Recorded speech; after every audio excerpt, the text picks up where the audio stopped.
Vamos. Comment s'appelle le gars? Comment s'appelle le joueur qui a marqué pour l'Impact? Je connais pas non plus. Bon, allez, on y va. Allez, Go. 1, 2, 3. Peu importe c'est où, peu importe où ça se joue.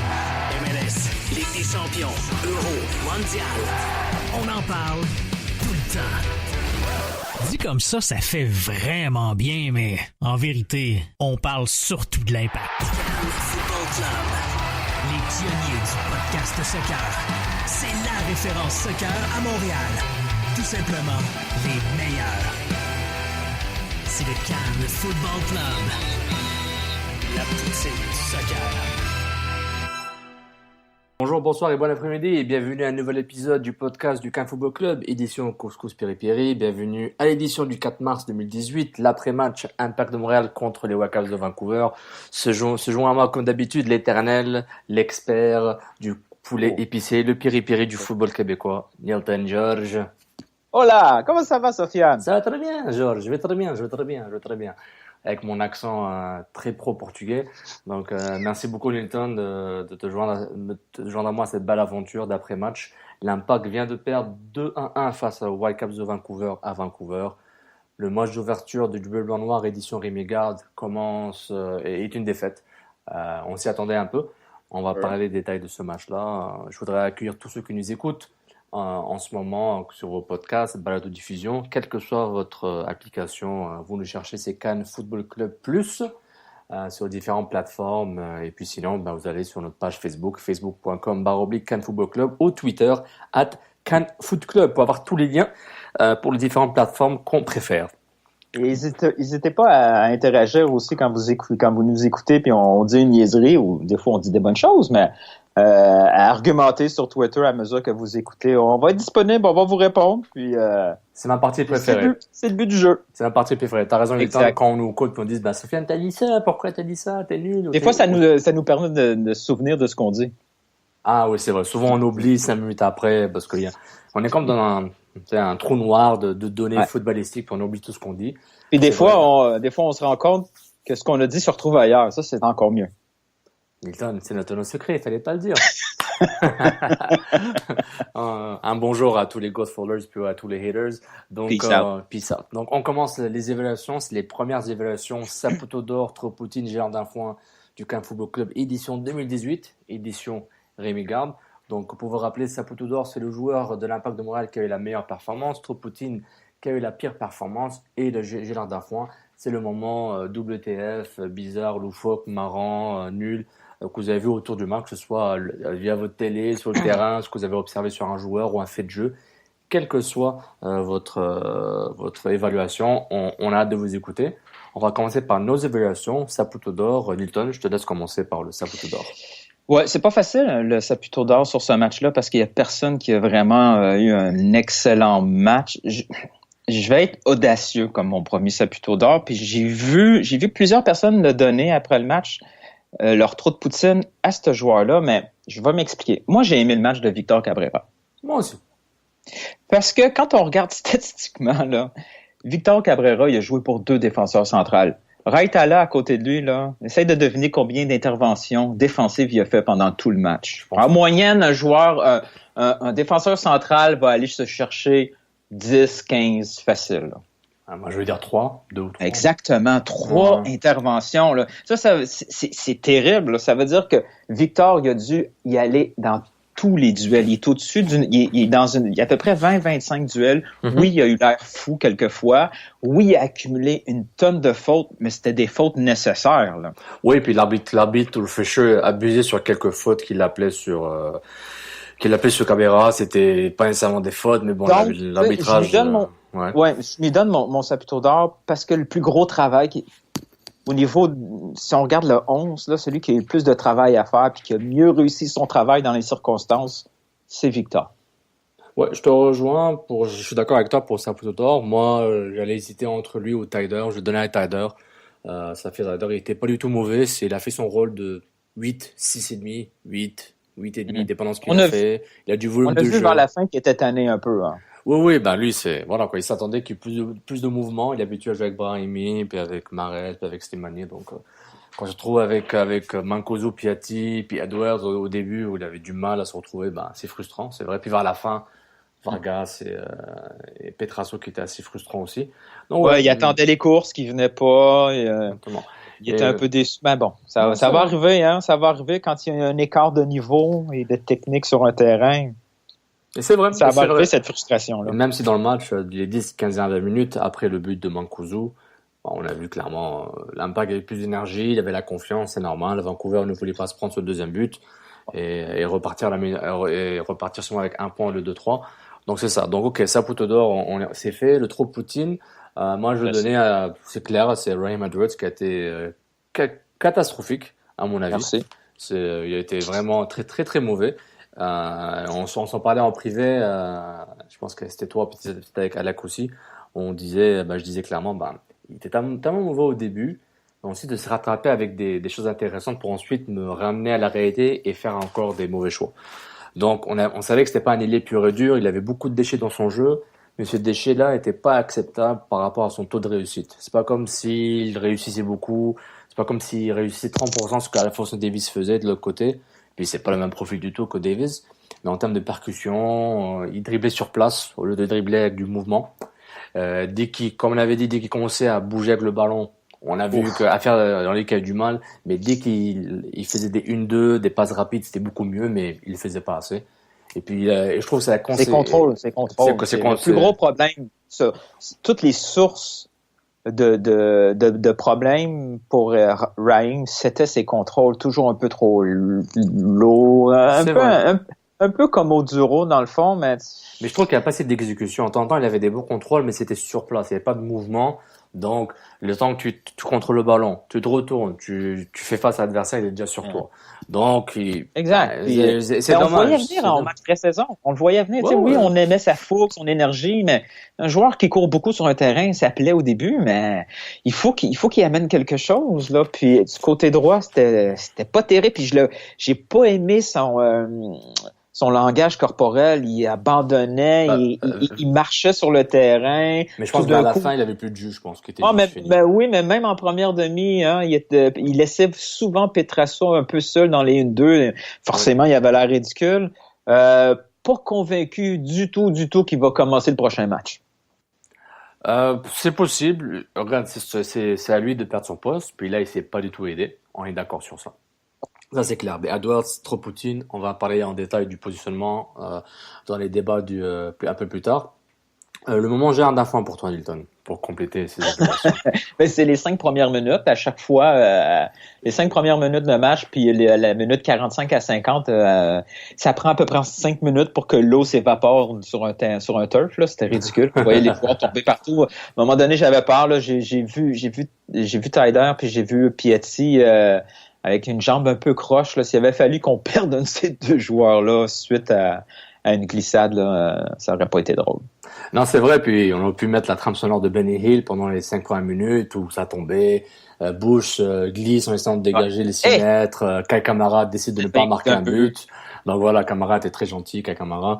Donc voilà, il y avait des sortes de gag reels durant ces premières 5 minutes. Parlant de gentillesse, l'Impact a été gentil avec Oduro. Ils l'ont payé un voyage pour voir son ami. Lui, ça lui fait des points aéroplan. Donc, moi, j'y sais bien. En fait, Aéroplan les écoute en ce moment. On a des places pour du sponsoring sur le podcast, donc on peut vous placer quand vous voulez avec un prix modique. Donc, c'était bien ce placement, Nilton. Tu acceptes, c'est bon. J'ai déjà vu mieux, mais au moins c'est efficace. Waouh.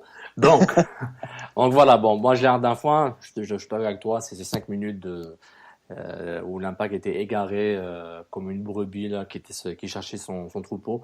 Et voilà, il savait pas où il était, puis voilà. Mais le ballon perdu de Mancuso était, je l'ai tweeté, réellement, là, j'invente rien, j'ai manqué le but parce que j'étais crampé en deux sur mon sofa en pensant à comment Matteo a perdu ce ballon-là dans le fond du terrain. Ouais. Je me lève la tête, puis Et marque.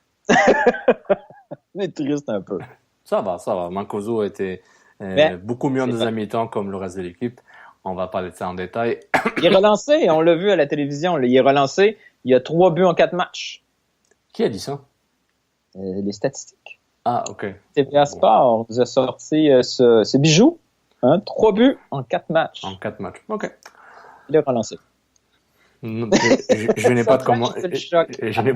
Je n'ai pas de commentaire. Matteo, ce qui est drôle, c'est ses réactions après le dernier but qu'il a marqué là, l'année passée. Là, il venait de marquer à la Coupe du Monde. Tout le monde s'en foutait. Tout le monde était triste. Mais encore aujourd'hui, il était tellement content de son but, mais c'est juste 2-1. Tu sais. Regarde, Nilton, en parlant de statistiques, regarde, si moi et toi, on va dans un restaurant, ok? Un restaurant portugais qui s'appellerait par exemple Ma Poule Mouillée. Moi, je les aime bien, ils sont bien venus à partir avec nous, donc disons, allez, Ma Poule Mouillée. On va manger un poulet entier, piri-piri. En fait, si moi je mange le poulet en entier, et toi t'en manges aucun de ce poulet. Ouais. De un, tu vas être de mauvaise humeur, tu auras encore faim, mais statistiquement, on aura mangé chacun 0,5 d'un poulet.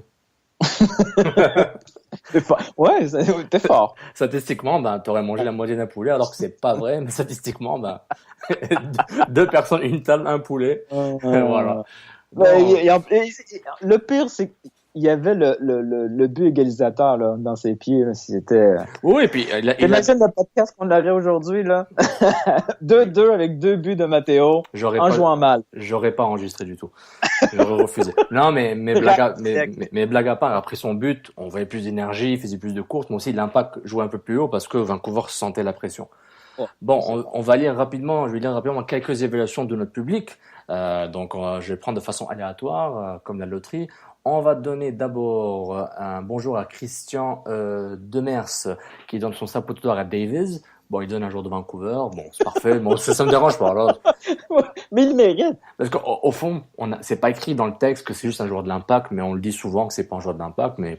parlant de Davis, Sid, notre collègue, a fait un tweet que s'il y avait eu le malheur de le faire, là, je sais pas si tu l'as vu passer. Ah, sur Barcelone B? Ouais. Oui, mais en termes de jeu, mais là, Davis a accompli beaucoup plus que Balou. Il a joué, il a pas fait une grève. Donc voilà quoi, ça se fait bien. Mais pour Christian Demers, son trop potin c'est Edwards, je pense que c'est unanime. Et Gérard Dafoin, la première demi. Steph Rad, salut Stéphanie. Saputo Tider, il n'a jamais lâché. Tropotin Edwards, ouf. Hilton George l'avait prédit. Et Gérard Dafoin, Bush et ses difficultés avec le turf.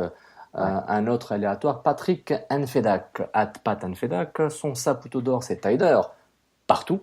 Tropotine, Piatti, invisible. Gillard d'un point, Bush, banana split. J'aime ces combinaisons de mots là. C'est aussi une sorte de jab, uppercut. Tider. C'est punché.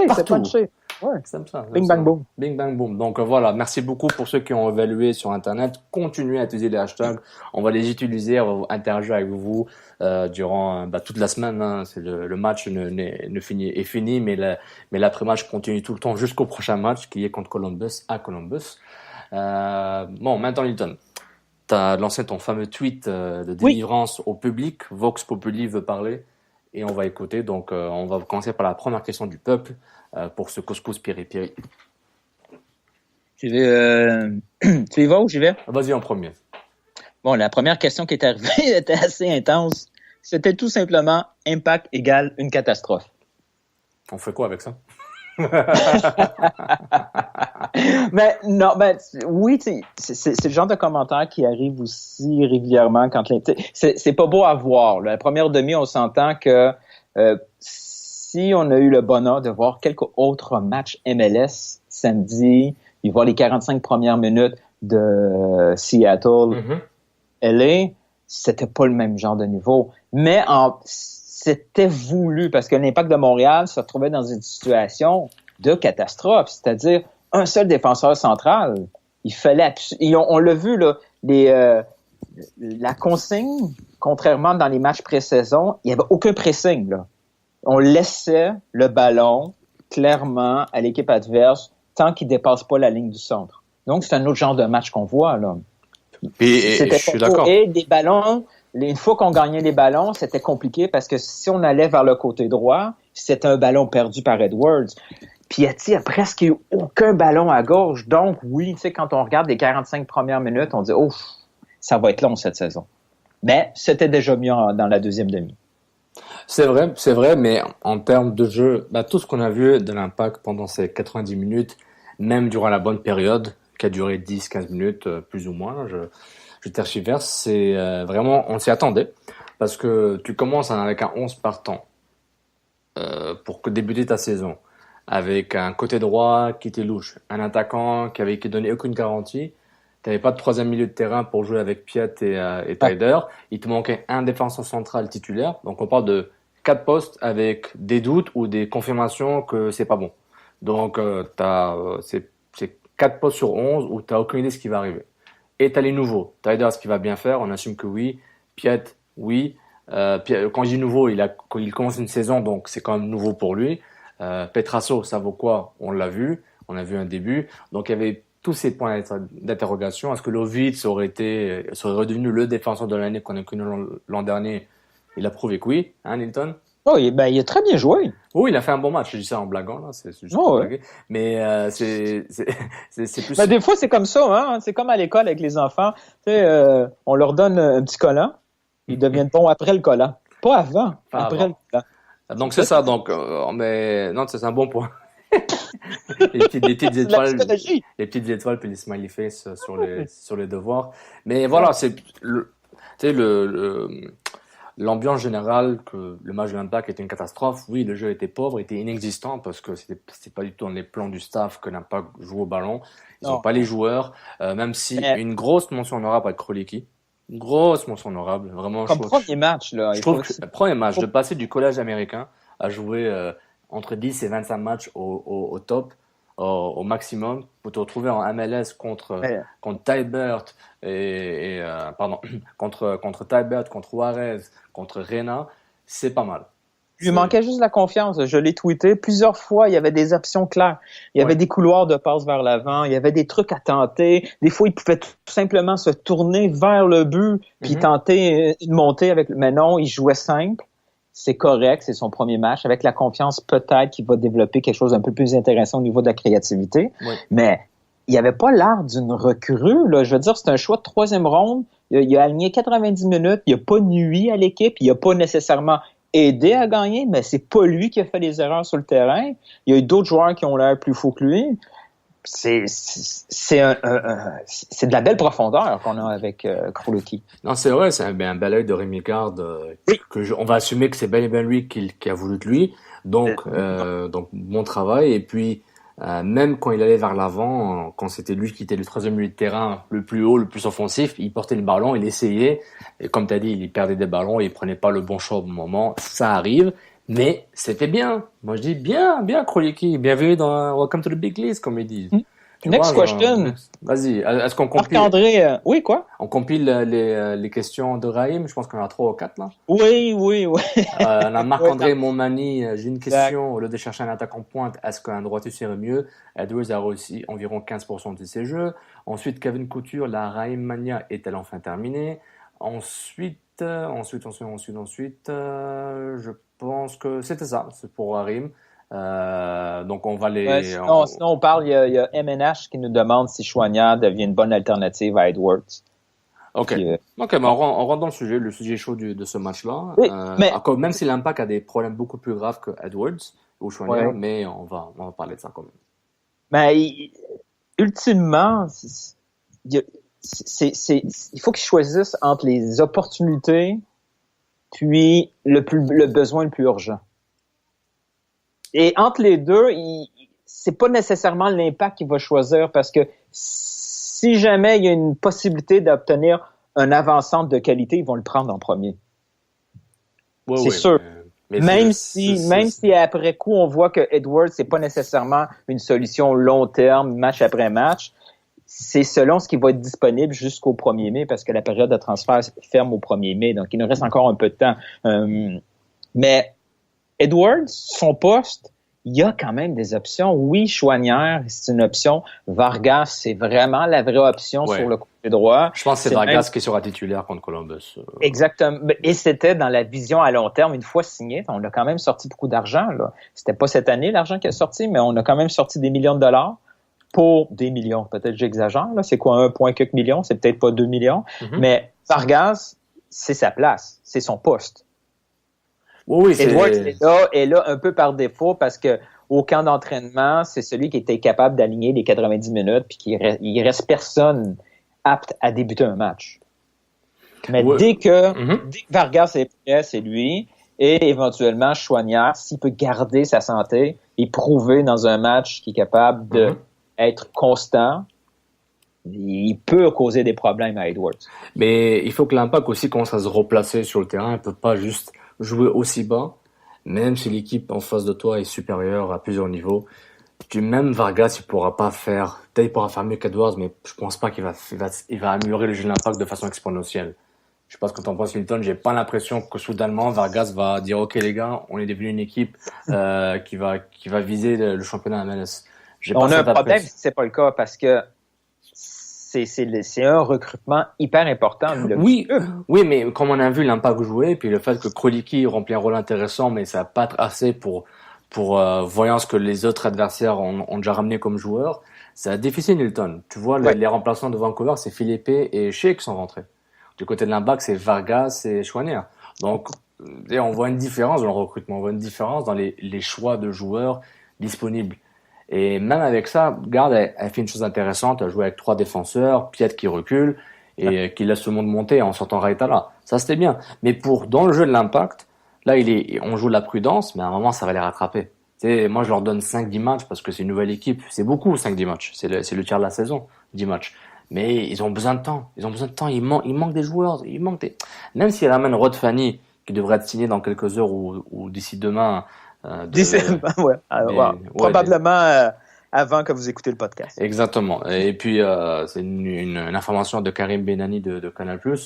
Donc, voilà, même s'il ramène 3 défenseurs centraux, l'Impact a encore un problème de jeu. Piatti, quand Piatti joue au milieu de terrain, c'est pas bon. C'est un attaquant. T'as besoin de lui côté gauche, mais c'est un gars qui doit être plus proche de la surface que du milieu de terrain. Ça, on le sait. Donc, tout le monde va s'ajuster. C'est la même routine. Piatti commence bas, et après 2-3 matchs, il joue haut, il marque 4 buts, puis après, il fait ce qu'il veut. Et c'est ça qui va arriver. Mais comme je vous ai prévenu, Taider, c'est pas un prophète, là. Il va pas faire des miracles. Le gars, il fait son travail. C'est ça qu'il fait. Ce que vous avez vu, c'est ce qu'il fait. Il va peut-être monter un petit peu plus. Il va peut-être faire un peu plus de prouesse offensive, mais à part ça, lui, c'est distribuer le ballon. Il faut qu'il y ait les bonnes options devant lui, je veux dire. Exactement. Matteo, son plus gros problème, c'est ses prises de décision sans le ballon. Il se retrouve pas au bon endroit. Il se retrouve en retard. Il fait pas les courses. Il reste. On l'a vu en fin de match où Taider levait les bras parce que tous les joueurs à sa disposition étaient à peu près à la même hauteur que lui. Mm-hmm. C'est pas normal. Le ballon qui passe à travers la surface. Et Matteo a figé parce qu'il est surpris parce qu'il y a un ballon devant lui. C'est un peu bizarre ce temps de réaction-là. On l'a vu buteur en début de carrière avec l'Impact de Montréal. Donc on a présumé que c'était un renard des surfaces, mais il est tout sauf ça. Il y a un temps de réaction tellement lent là. Tu sais, quand tu le regardes, il a l'air vraiment d'avoir 45 ans. Mais le problème, c'est qu'il n'a pas la lucidité athlétique et physique comme un Kyle Kamara. Kyle Kamara, c'est vraiment un très bon attaquant à MLS. Il peut jouer pivot, il peut jouer côté droit, côté gauche, décrocher, aider dans le jeu. Ah oui, alors que les décisions avec le ballon, c'est différent. Sont dans le tas. Exactement. Ouais. Alors que Mancuso, il n'a pas du tout cette capacité. Jason Hamel a une capacité de faire mieux que Mancuso, mais bon, il est blessé. Donc, je dis pas que je compare Mancuso avec Kamara, mais leurs carrières sont diamétralement opposées. Dans le sens, Kamara était tellement bon qu'il est parti en championship, ça n'a pas marché, mais on a pensé à lui. Donc, son profil, on voit qu'il est très différent. Mais on vous apprend rien, on vous dit ça depuis 2 ans et demi, donc il n'y a pas de surprise, il n'y a pas de choc. Mancuso, il a fait un beau but, un super centre de Lovitz, il a eu du mouvement, il s'est déplacé, il s'est fait oublier par Watson, il a fait son travail. Donc, c'est un super but de Mancuso, puis le but qu'il rate après, il a quand même fait la course pour que Lovitz le cherche, d'un beau centre à ras le sol rebondissant. Donc voilà, Mancuso dit qu'il est lucide et que l'Impact joue un peu plus haut, ça va mieux. Maintenant, est-ce que tu vas te baser sur ça sur 34 matchs et te dire nous on va faire les playoffs puis se battre pour être dans le top 3, top 4 ? On oublie là, on arrête de se mentir et puis on passe à autre chose. Mais c'est plus pour dire tous ces points-là, ils vont les uns avec les autres parce que là on répond à la question d'Edwards. On est rentré dans Vargas, on est rentré dans le système de jeu de l'Impact. Mais si on recule d'un cran, puis on voit Petrasso. Petrasso a été très mauvais en termes de duel gagné contre Davis, mais je trouve que Davis est juste trop bon. Et que Petrasso n'est pas un latéral droit naturel encore. Donc, il apprend le métier sur le temps en MLS. Oui, il l'a fait avec l'équipe Canada, mais en Angleterre, il jouait quoi? Il jouait avec l'équipe réserve de QPR. Donc, qu'est-ce que ça vaut? Je ne sais pas. Mais Petrasso va être bon s'il y a un bon partenaire, autant défensivement qu'offensivement, pour l'aider. Tout seul, il va avoir de la misère. Il a toujours été dédoublé. Là. Ça n'a pas été facile pour lui. Là. Exactement. Et puis, il faut que Edwards l'a aidé à certains moments, mais pas assez. Puis, j'ajoute le fait que Davis est vraiment bon. Il y a ça aussi. Il faut pas oublier le fait là. Même si Petrasso a fait des erreurs de placement ou a été trop agressif ou pas assez agressif sur Davis, Alfonso a été excellent. Il a été excellent. Il est juste vif, il est juste rapide, il est juste un bon dribbleur. Puis ce qui allait arriver est bel et bien arrivé au côté droit de l'Impact. Mais par rapport à l'équilibre, ça c'est un problème. Sinon, est-ce qu'on parle un peu de Fanny? Anthony Côté nous demande ce qu'on en pense. C'est Louis-Simon Babin nous demande quand Fanny va arriver à Montréal, est-ce qu'on va le faire jouer avec Cabrera ou avec Raitala? Ça, cette question-là est facile. Oui, Raitala, c'est pas une option. Là. Il faut oublier ça. Défenseur central. Il a probablement menti quand on lui a demandé « As-tu déjà joué défenseur central? » Il savait qu'elle allait jouer de toute façon, puis il a dit « Je vais les mettre en confiance, je vais dire oui, parce qu'on va les vérifier. » On s'entend. Et Fanny, c'est probablement, puis tu me diras si je dis une connerie, c'est probablement un meilleur défenseur que Diallo. En théorie, oui, mais je te parle pas de carrière. Je te dis, fois les deux vont être en forme, là, Fanny va apporter beaucoup plus à la défensive que Diallo. Oui, si on assume que Fanny est en forme, mais le truc, j'ai pas vu Diallo jouer assez souvent, même en pré-saison. J'ai pas eu le temps d'établir une opinion formelle sur lui, mais regarde. Moi, je dis, pourquoi ne pas être ambitieux et puis faire une défense à 3? Tant qu'avoir Petrasso et Lovitz qui sont au fond plus des ailiers que des latéraux, pourquoi ne pas rêver un peu? Pourquoi la défense à 3? Parce que assez de profondeur. Pour avoir une défense à 3, il faut avoir à peu près 5 voire 6 défenseurs centraux de qualité dans l'équipe. On a de la misère à en avoir 2. Ok, on oublie ça. Ok, tu m'as eu. Parfait. Ok, donc t'es convaincu là? Moi, je pense qu'ils vont faire la compétition. Il y aura des préférences, je pense Diallo, Fanny peut-être. Mais si tout le monde est en forme et tout le monde est de bonne humeur, je pense. C'est une bonne prise. Je veux dire, c'est ce qu'il y a de mieux au niveau à court terme puis à moyen terme, même s'il a 36 ans, on s'en fout de l'âge. Ce qu'il faut savoir, c'est son corps. Est-ce qu'il est capable d'aligner des minutes? Et on a eu Ontivero très jeune, il servait à rien parce qu'il était pas capable d'aligner des minutes. Ce qu'il faut savoir, c'est sa condition physique, Fanny. Est-ce qu'il est capable d'être au top et d'être endurant dans la MLS? Qu'il ait 36 ou 26, on s'en tape. Oui, mais c'est juste qu'il a pas joué, quoi. La dernière fois qu'on a signé un défenseur qui n'a pas joué, il s'est blessé un mois plus tard. Ouais, c'est vrai. C'est un peu pas de bol, mais oui. Non, t'as raison, c'est un bon point, mais ils n'ont pas le choix. L'Impact est dans la merde. Ce qui arrive quand tu fais un mercato low cost, donc tu te fais avoir. Tu vois les autres équipes, ils ont ramené des joueurs, même si en pré-saison, ils n'étaient pas waouh. L'Impact a su compétitionner contre Chicago et contre New York City. Et contre les deux lamas de Las Vegas, ça change pas que... On s'est tendu. Dans les 45 premières minutes, ça aurait été bien d'avoir des whoop-whoop pour nous désennuyer. Whoop-whoop. Donc c'est ça. Donc oui, regarde, l'Impact a besoin d'autant d'aides qu'ils peuvent avoir en défense centrale. Ils n'ont pas assez de joueurs. Ces joueurs n'existent pas. Donc, gros de Fanny, est-ce qu'il va être envisagé avant Diallo? Je pense que oui. Son nom était déjà ressorti dans la rumeur, donc je pense que les contacts étaient déjà établis. Maintenant, il faut quand même un autre défenseur central. Il faut que tu en aies 3 en tout temps, qui sont compétitifs. Meilleur Julien n'est plus là, il est à Ottawa. Fischer, il va revenir dans 3 mois, je pense qu'il est en forme. Il va probablement revenir en même temps que Diallo. Ouais. Donc voilà, donc t'as 5 défenseurs centraux, c'est parfait, t'es en business. Mais l'Impact a d'autres problèmes que ça, mais s'ils peuvent combler... mais je pense que contre Columbus, Fanny sera pas là, quoi. Je pense que ça va encore être Raitala. Avec l'Impact, il faut s'attendre à tout. Mais non, en principe, il devrait être pas là. En parlant de Raitala, une question d'Anthony Billy, Dom Dapper, puis Raitalo. On va le voir quand il va jouer à gauche. Mais pour l'instant, le Vite ne mérite pas de sortir de ce 11-là. Ouais, c'est vrai. Puis, On peut pas le juger là, sur ce match-là, je veux dire. Non, il faut lui donner 3 matchs, 2 matchs minimum comme latéral gauche, quand l'équipe joue bien. Lovitz, je trouve que c'est un guerrier, athlétiquement, il est très intéressant. Je pense une grosse partie de sa réussite vient qu'il est très athlétique, il court beaucoup, il galope, il aime défendre, il n'est pas parfait, mais c'est un ailier qui a été reconverti latéral gauche, puis je trouve qu'en termes de centre, il est intéressant. Et dès qu'il s'avance, dès qu'il pousse le ballon vers l'avant, il est courageux, il est brave, donc il a ses capacités de vraiment de se surpasser pour aider le groupe, puis il l'a fait à 2 reprises, et l'impact aurait pu être à 2 partout, le 2-1. Donc voilà, Lovitz est clairement le favori comme latéral gauche pour moi. Si je veux un latéral gauche offensif, si Raitala est là pour boucler le côté gauche, c'est parfait. Mais c'est un poste où Garde a l'embarras du choix. C'est déjà ça. Ouais. C'est vraiment déjà ça. Puis ça va être intéressant ce qui va arriver. Il y a Matteo Marquez qui nous demande si Garde a perdu sa confiance envers Petrasso. Il va revenir avec Duval dès le prochain match. Pour lui, en tout cas, c'est un oui. Okay. Pour Matteo.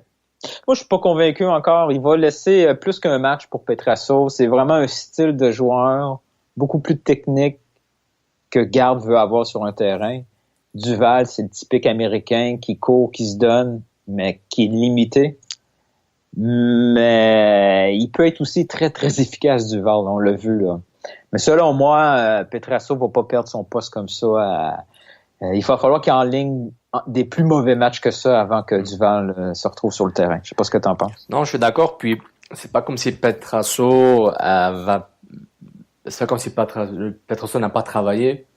C'est pas comme s'il était feignant sur le terrain. Il a juste essayé, puis il a juste fait manger par un meilleur joueur. Puis il s'est planté. Je trouve pas qu'il s'est planté assez pour avoir un trop Poutine parce que c'était pas juste sa faute. Et je répète, Davies était excellent. Donc je pense que c'est une combinaison des deux. Et puis si tu enlèves Petrasso dès le prochain match, je sais pas moi, c'est un peu, je dis pas que tu vas tuer sa confiance, mais c'est pas d'autres coachs ont laissé des joueurs qui ont fait des pires performances que ça sur plusieurs matchs. Donc je pense que c'est très hâtif de mettre Petrasso de côté.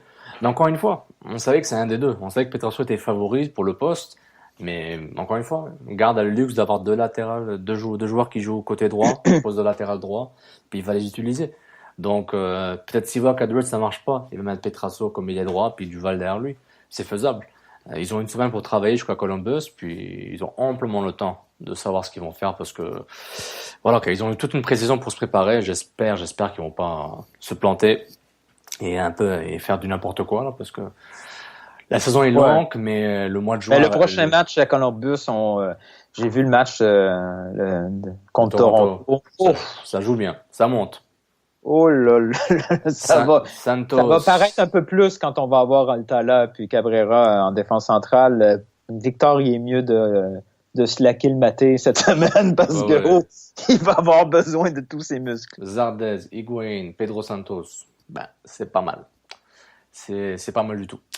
En termes, est-ce qu'on avait d'autres questions? Il y a Mathieu qui nous demande pourquoi l'Impact encaisse toujours quand l'équipe commence à avoir un peu plus de possession. Parce que c'est ça qui arrive en général. C'est pour ça que les équipes préfèrent jouer dans leur bloc très très serré. Mais tu sais, c'est le but, le deuxième but. C'est une contre-attaque. L'Impact a joué haut, ça arrive. C'est aussi, c'est Victor qui joue mal leur jeu. Il est à un pied à peu près de mettre Camara. Non, c'est ça? Camara hors jeu. Oui. Ça passe à pas grand-chose, là. Oui, l'Impact a joué de façon hermétique pendant 45 minutes, mais malgré tout, ils ont été chanceux parce que, logiquement, ce match-là devait être déjà à 2-0 à la 45e minute. Oui, c'est vrai. En voyant le match, 2-0 n'était pas quelque chose d'immérité pour Vancouver. Puis, et en plus, si on voit le premier but de Vancouver, on s'attendait que Vancouver marque comme ça. Après 10 minutes, on a dit, Davis va centrer, et puis Camara va marquer. Donc, il n'y a aucune surprise. C'était dans le script. C'était dans le script avant les Oscars. Tu sais, l'Oscar pour le but le plus familier. Le plus prévisible, merci Nilton. L'Oscar du but le plus prévisible va à Davis et Camara. Donc, on s'y attendait, c'est parfait. Voilà. Le deuxième but, comme tu as dit, c'est une surprise, de la malchance et du bon jeu de Vancouver, puis ça a donné ce but-là. Puis le 2-0, comme on l'a dit, n'était pas du tout hors script, il était exactement dans le script écrit par les deux équipes en voyant la feuille de match.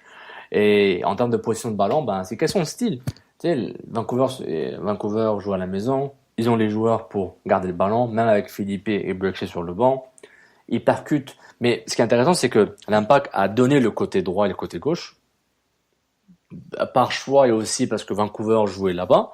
Mais ils ont essayé de bétonner dans l'axe le plus possible. Donc, ils ont aidé à atténuer l'effet de l'impact, surtout de Tybert, dans l'axe. Parce que Kyle Camara se battait avec 3 joueurs. Les 2 sont trop, ou Piet, ou Tyder, ou les 4 en même temps. Donc, il a fait un excellent travail. Et puis, dans l'axe, l'impact a assez survécu. Ça aurait pu être pire. Ça aurait pu être facilement 4-0 si l'axe n'était pas du tout bien défendu. Ça aurait été une catastrophe. La défaite n'est pas de remplie de déshonneur, mais c'est une défaite, c'est 0 points. T'en peux avoir un match c'était un peu prévisible. Je veux dire, le staff a concédé un peu ce début de saison-là parce que autrement, ils auraient déjà recruté. Ouais. Ils ont décidé d'attendre, de pas trouver des solutions à tout prix à court terme pour être meilleurs à moyen terme puis à long terme. C'est un choix, là, c'est clair et net. Parce que sinon, il y a de la place, là.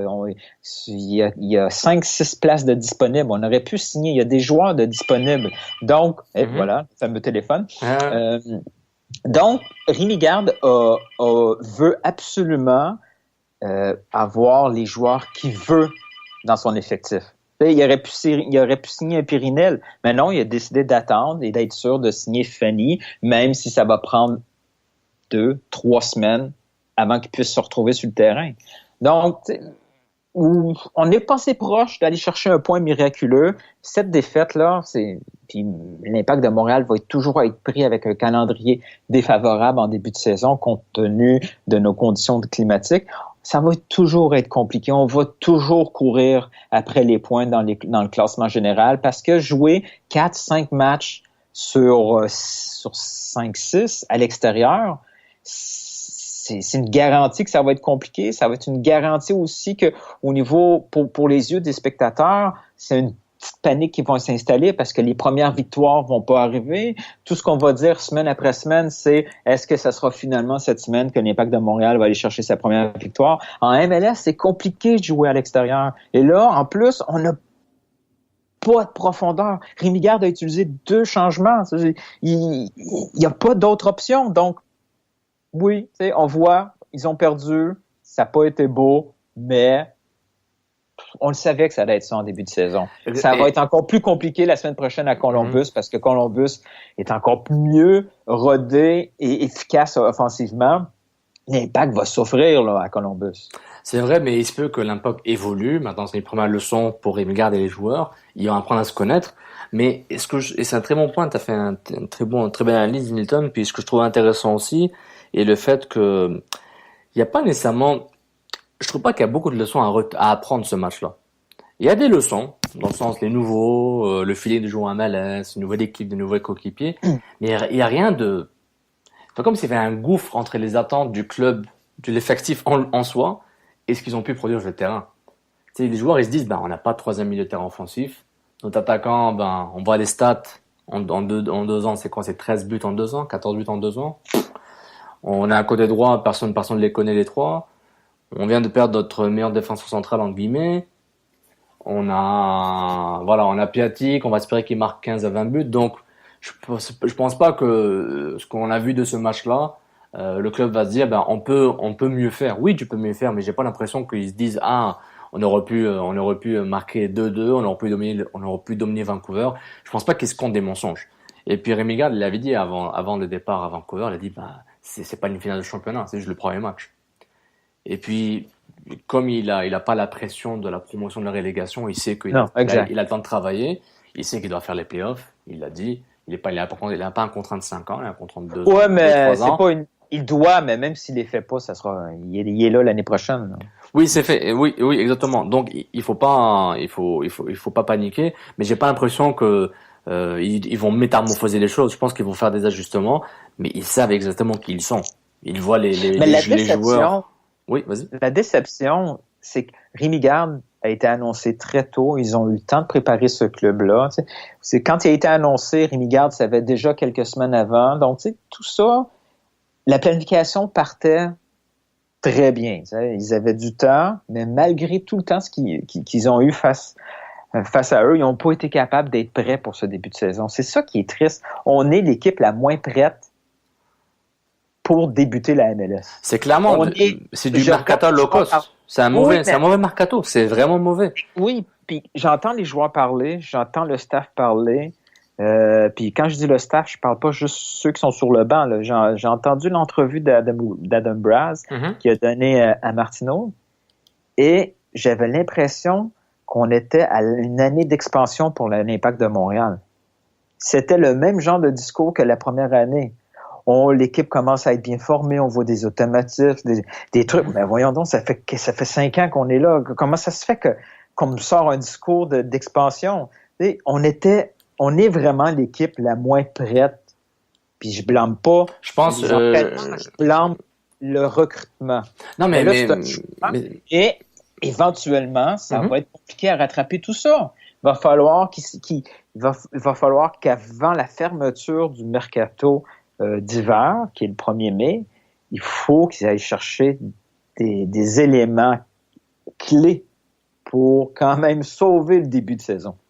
Exactement. Puis c'est pas une catastrophe. Là. Quand je dis sauver, c'est-à-dire pas se retrouver à un écart tellement grand qu'on peut plus rien échapper. C'est ça. Exactement. Il faut on avait dit, puis je pense que c'était en privé qu'on avait dit ça, est-ce que l'Impact peut survivre 14 à 17 matchs pour que le mercato d'été soit là et qu'il recrute un défenseur central d'épée peut-être, un attaquant de classe internationale puis un milieu offensif argentin ou sud-américain de bon niveau? Est-ce qu'ils peuvent le faire? Au début, on avait dit oui, mais je pense que la réponse est on l'espère.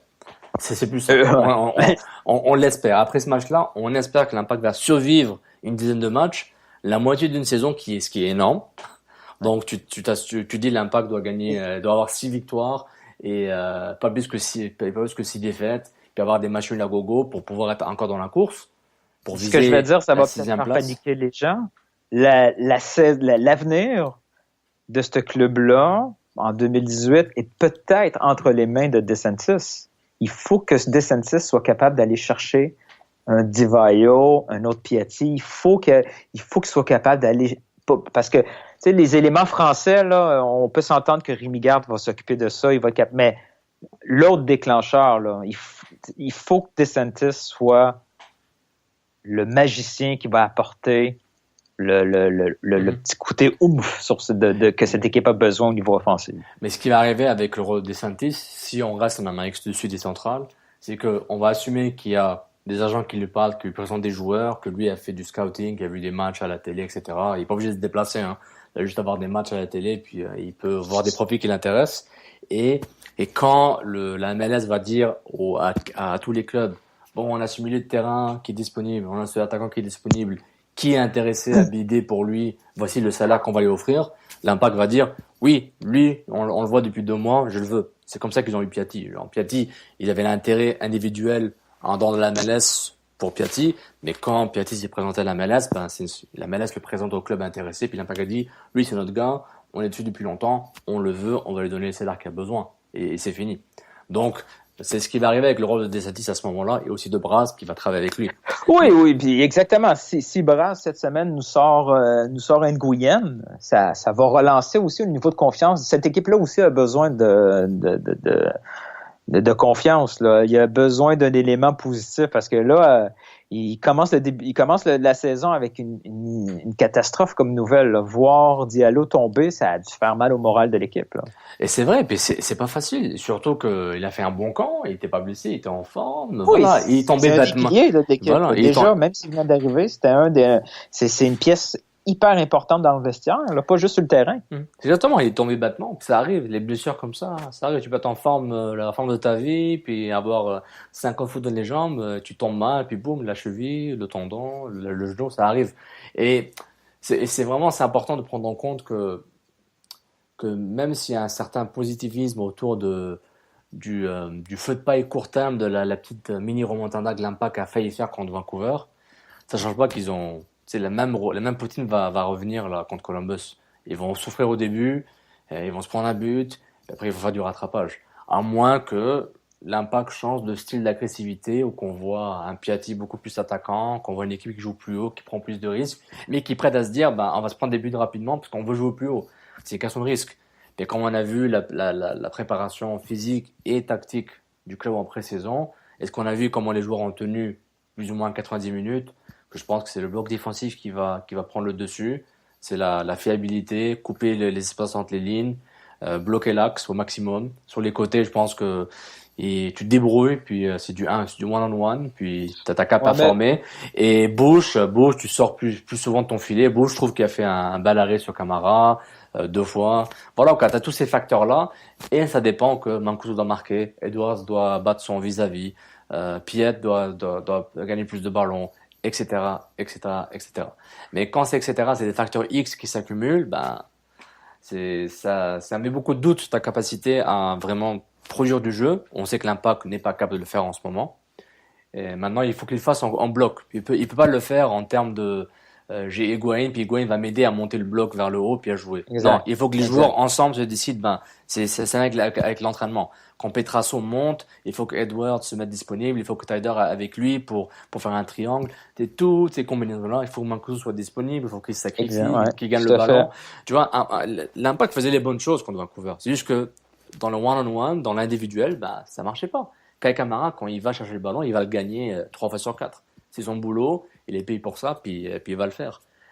Puis les adjectifs qu'on voit souvent, quand on l'a vu ce soir, l'Impact a joué de façon honnête, ils ont été braves, ils ont été courageux, ils ont rien lâché, malgré les erreurs. Ok, c'est bien, mais dans le classement, c'est 0 point. Le ballon ne connaît pas le courage, ne comprend pas le concept de bravoure et de surpassement. Tu sais, le ballon, tu tapes dessus ou tu tapes pas dans le ballon. Il y a rien de compliqué. Et c'est vraiment important de prendre ça en compte et d'être aussi pragmatique, parce que Edgard est très pragmatique quand il parle.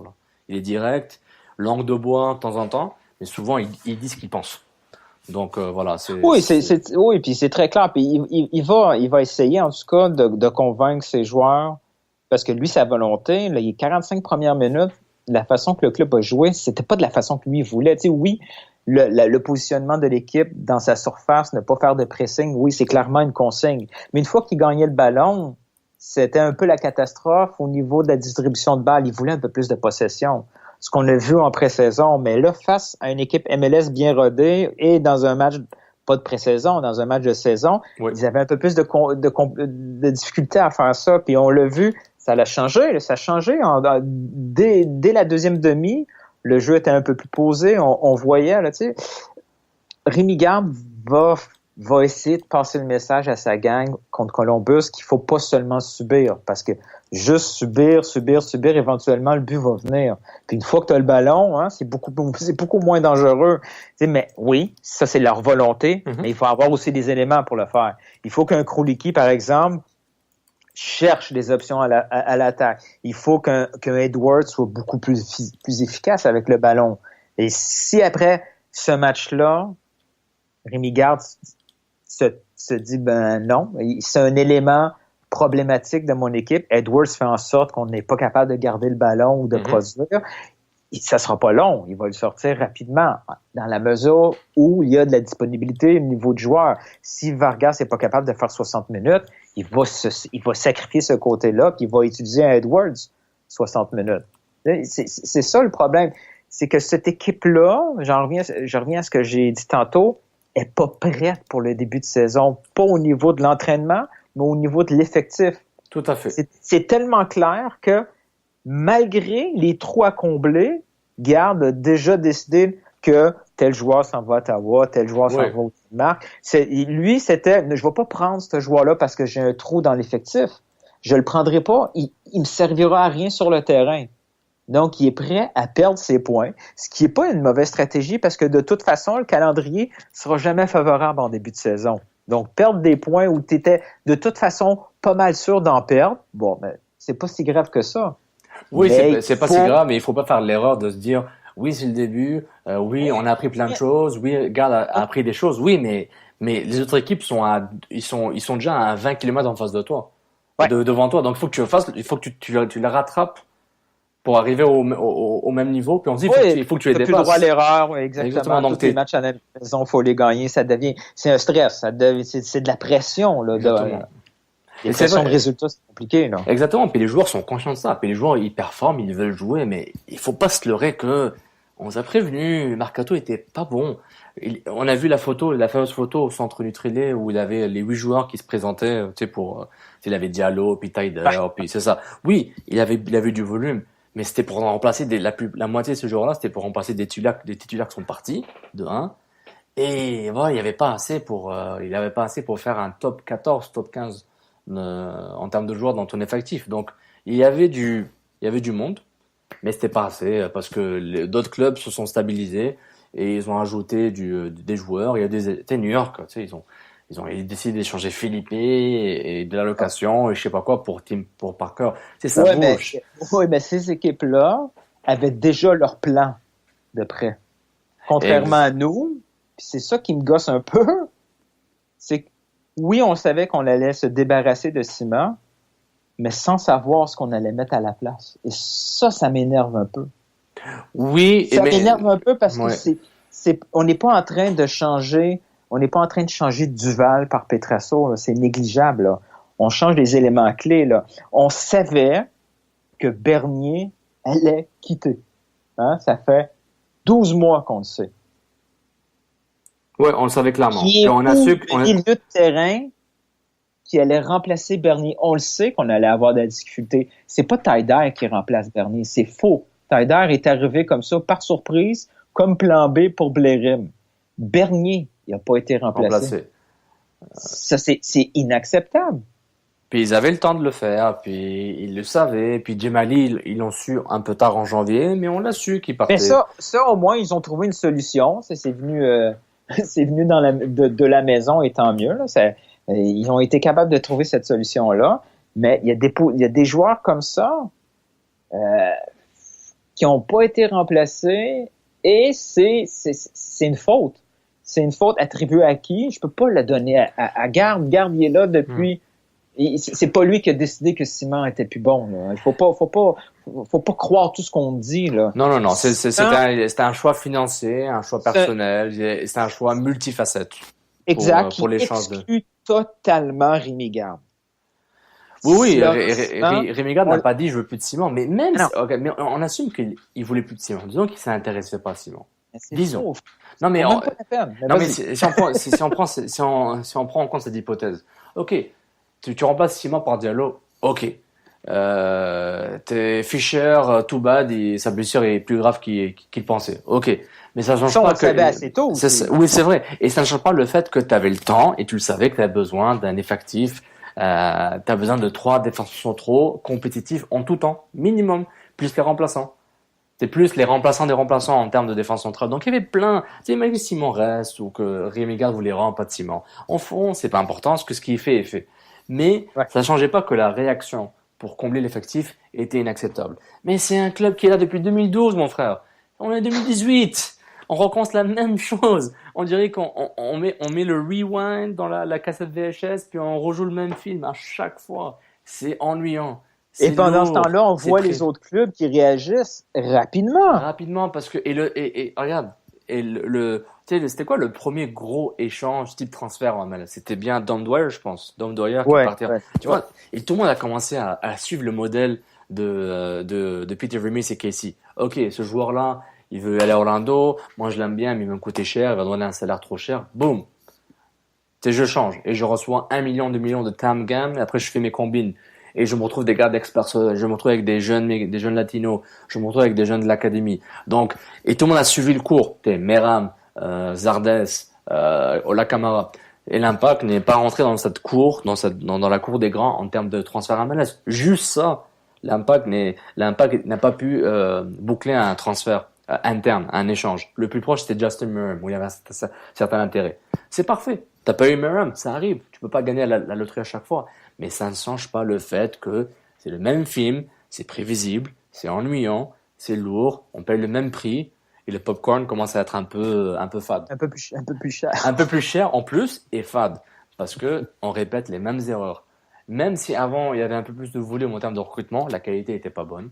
Oui, puis là, ça devient un peu plus compliqué parce que là, le Partizan aussi commence à être un peu plus éduqué niveau MLS. Oui. Avant, c'était un peu plus facile. Non, mais avant, c'était un peu plus facile de nous remplir parce que bon, on les voyait pas. Oui, on suivait la MLS un peu. Ça fait 1 an, ça fait 2 ans. Mais là, le Partizan, lui aussi, a de l'expérience MLS. Il s'intéresse à autre chose que de l'Impact de Montréal. Il voit Philadelphie qui fait un échange pour aller chercher quelqu'un à l'attaque. Et il voit Philadelphie qui recrute qui avait identifié dès la fin de la saison qu'ils avaient besoin d'un milieu offensif. Tous les clubs voient leurs besoins. Ils s'en vont en recrutement, puis boum, ils vont chercher soit des Latinos, soit des Européens qui ont perdu un peu de leur réputation dans certains clubs. Ils trouvent.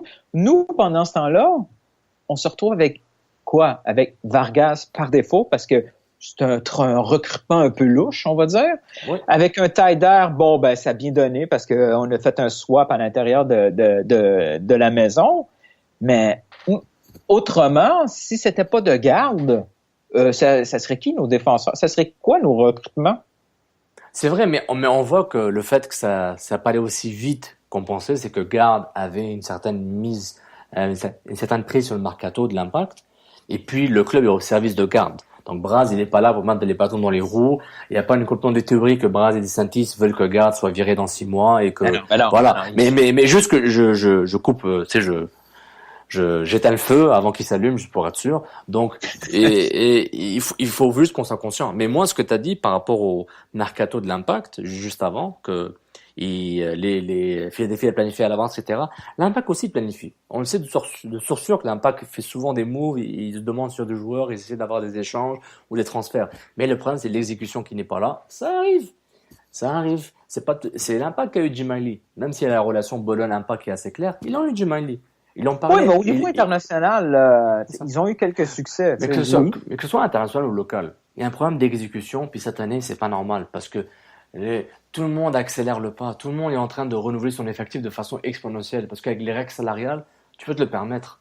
Ouais. Tu sais, quand tu as un poids salarial qui va peut-être être confirmé avec au mois de mai là pour les salaires MLS qui s'appelle Mancuso, ça fait mal. Ça fait mal quand t'as genre $700 000 par année donné à Mancuso. J'espère que c'est pas le bon chiffre. Mais ça fait mal. Ça fait malheureusement, tout semble indiquer que c'est ça. Mais que c'est bien cela. Mais justement, quand tu prends ça en compte, ça fait mal. T'as des restrictions financières, t'as fait des choix. Tu payes pour les choix que t'as fait et ceux que t'as pas fait. Et c'est correct. Ils sont incapables de réparer, là. Oduro, c'est pathétique, c'est triste, pour Dominique, c'est irrespectueux ce qui se passe pour lui. Là, je veux dire. J'ai tout le temps l'impression qu'il était professionnel. J'ai pas eu d'écho que Oduro était un mauvais gars ou qu'il était. Non, sinon ça serait. C'est assez rapide. Quand l'Impact a besoin de passer des messages, il s'organise pour le passer. Exactement. Mais c'est juste ça. Puis c'est le même film qu'on revoit et on revoit. Puis ils vont s'ajuster. Ils ont le temps. Il y a encore de l'espoir. Le mois de mai, c'est dans 2 mois. C'est correct. Il y a encore du temps. Mais si jamais le club échoue parce que ailleurs que sur le banc, le staff est pas capable de livrer, Joey va passer à l'action aussi dans cet étage-là. Je veux dire, si Braz est pas capable de fournir des joueurs MLS, ben il va sauter. Joey va aller se chercher quelqu'un qui est capable d'organiser. C'est possible. Et de construire un club MLS parce qu'il Rémi Garde, c'est quoi? Il va falloir qu'on attende 1 an pour qu'il soit familier avec tous les joueurs de la MLS? Et encore, est-ce que ça l'intéresse tant que ça? Les joueurs de la MLS? Ouais, est-ce que ça l'intéresse tant que ça? Oui, et on verra s'il n'y a pas le choix. Mais moi, je sais pas si ça l'intéresse tant que ça. On peut juste avoir 8 internationaux, là. Moi, je pense 9 avec un 100 000 de gamme. J'ai un grand doute que Rémi Garde va avoir un rôle de manager au sein de l'Impact. J'ai un grand doute. Il y aura un pouvoir décisionnel final pour dire lui je veux dans l'équipe, lui je le veux pas. Je suis d'accord. On va lui imposer des choix parce qu'un club doit imposer des choix à son coach parce que le coach est là pour 6 mois à 3 ans alors que le club est là pour l'éternité entre guillemets. Donc un club peut pas donner carte blanche à un... C'est fini Mourinho qui contrôle le club de A à Z là. Même avec Manchester United, il fait pas comme il faisait à Chelsea ou au Real. Mais il le fait encore mais beaucoup moins. Donc c'est fini les Mourinho ou les managers anglais qui bousillent un club ou qui le ramènent vers le top pour ensuite le voir aller en chute libre parce que voilà quoi, ils ont fait du court terme. Mais j'ai pas l'impression que Garde aura un rôle de manager comme on voudrait ou comme on penserait. C'est pas un Peter Vermes. Si tu veux un Peter Vermes, ben tu vas chercher un Peter Vermes. Il est là depuis 10 ans, c'est pas pareil. Oui, c'est ça. Si tu veux ce profil-là, ben tu prends ce profil-là, puis tu dis t'as les clés du club et puis on va t'encadrer pour qu'on soit un peu d'accord sur la vision long terme, puis basta, puis c'est tout. Mais voilà, ce petit rant vous a été apporté par un sponsor qui n'est pas encore là. Ben on a fait le tour, je pense. Je pense que oui. Je sais même pas de quoi on parlait, mais ça a dû être le fun, je pense. Et tout ça après un match. Là, il faut juste que le prochain match soit différent, là, un peu. Parce que 34 matchs comme ça, c'est fou. Ça va être difficile, Non, c'est difficile, mais bon.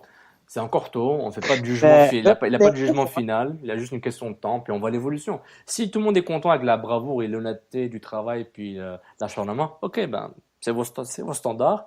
Ça, c'est les standards de la Ligue en 2012. Il fallait que ce soit travailleur et acharné. Là, on travaille fort, puis en plus, on est bon. Donc, j'espère que l'Impact va se mettre à la page. Mais ce qui est bien, c'est que cette année, clairement, il y a moins de licornes. Hein. Tout le monde voit la réalité telle qu'elle est.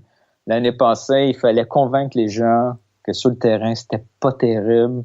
Là, il fallait convaincre les gens des problèmes de l'équipe et des solutions qu'il fallait.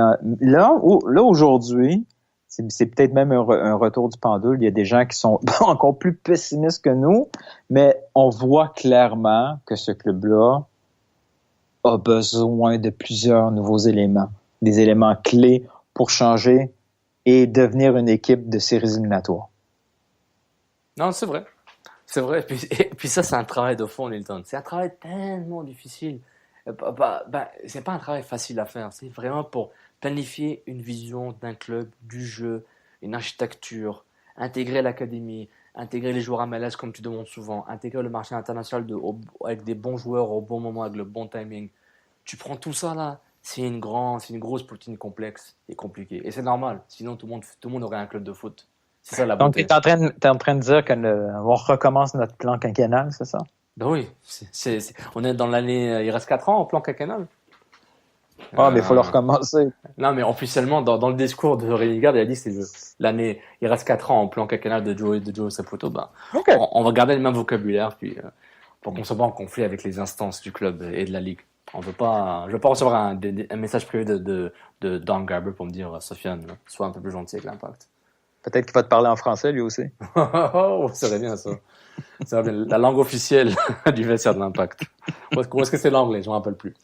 Bon, sur ce, merci Nilton pour ce Coscus inaugural 2018. Yep. Et puis voilà, merci encore. Merci tout le monde de nous avoir écoutés. Vous savez où nous suivre sur les réseaux sociaux. Vous allez trouver tous nos podcasts dessus. Et tous les articles et les tweetos du Canafé, évidemment. Moi, c'est @SofianeBenzaza. Et Nilton, c'est @NiltonGeorge, Jorge. Sinon, dans la hashtag NFC, c'est un des comptes les plus trending, les plus cool à suivre. Donc, Nilton, j'ai hâte à ta prochaine rumeur que tu vas générer de façon aléatoire. Puis, Oui, moi, j'ai un outil. J'ai un outil comme ça. Je génère, je provoque un compte de joueurs qui se met à suivre les comptes de l'Impact de Montréal, sans qu'ils s'en rendent compte. Puis là, boum, Nilton. Rumeur à la con. Rumeur à la con. N'hésite pas. Contenu comme Nilton, t'es important dans la communauté du football. Merci tout le monde, merci Nilton, puis bonne soirée si vous écoutez ce soir, et sinon bonne semaine, puis on se voit sur les réseaux sociaux. À la prochaine tout le monde. Ciao tout le monde.